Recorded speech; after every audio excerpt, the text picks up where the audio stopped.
Wewe uliza, mimi ndio Kibinda. Mimi. Mzee Kibinda nani akuchanganya akili? Sasa nafikiri nitafanya nini? Unamaanisha mtoto wa nani? Ina maana mtoto sio wa kwako, si ndio? Takuwa.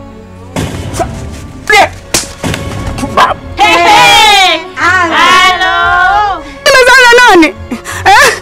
Kwa nini ulifanya mimi ucha mwanao?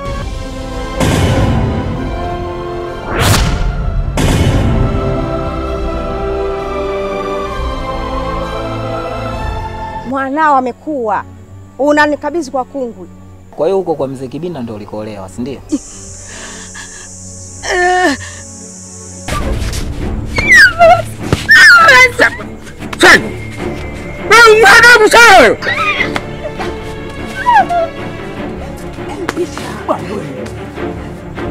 Wewe mwenyewe unamjua baba yako.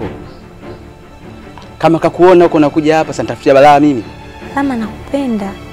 Na ndicho kilichonifanya mimi mpaka nije hapa Lama.